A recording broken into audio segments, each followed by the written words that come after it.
G'day and welcome to my first how-to video. So this is how to expanding foam. It's amazing stuff for filling up gaps and crevices and stuff. It insulates really well, super convenient, sticks to nearly anything, but it doesn't do cavities very well. It doesn't fill up cavities. So this is an example of an ice cream container I filled.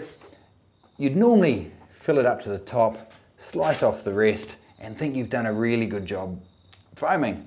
Where in fact, you've done a crap job. This is the same foam out of the same can, just with a different technique, and I'll show you how to do that. It gives you the advantages of a two-pot foam system, whereas you've got the good foam filling, the good cell density, fast cure times, but without the cost, hassle or inconvenience and potential health risk. So one of the aspects I'm going to try and integrate into these videos is creating a salubrious living space.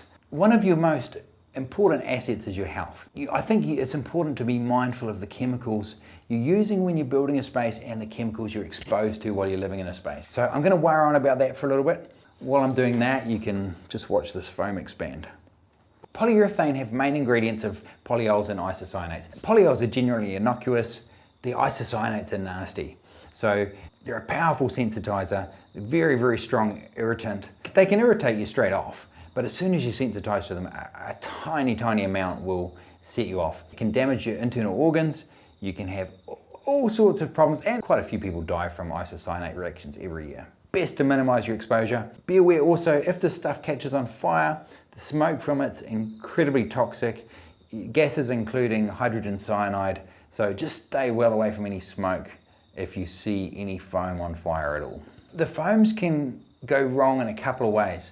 So they can go wrong if they're not mixed properly, the compounds aren't mixed properly, or if they get too hot during a reaction. So you try not to build it up too thick in one layer.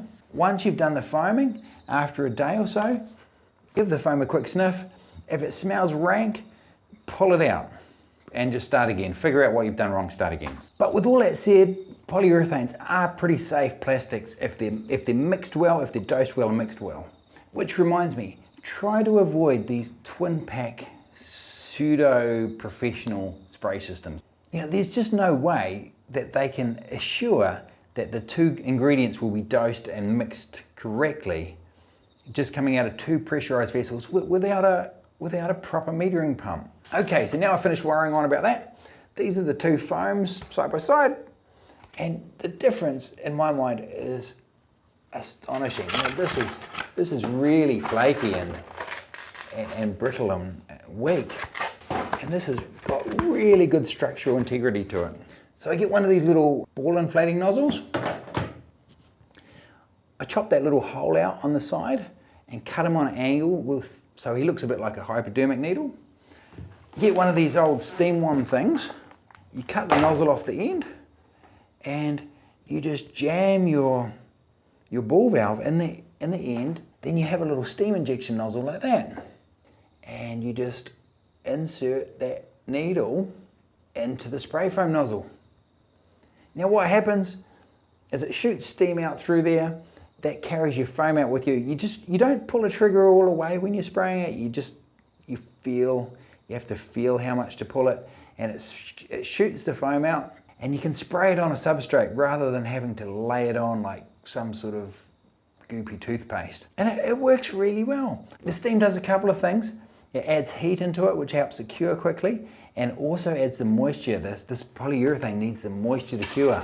So the reason it didn't cure in here is because there's no moisture. It requires the moisture from the atmosphere to cure. There are chances for it to go wrong, so experiment with it before you use it, and experiment with the foam type you're going to use. Different foams react differently. But I've been using it for a while and not found any problems. Let me know in the comments below if you liked it or you didn't like parts of it. And if people like it, then I'll make more. Thanks for watching.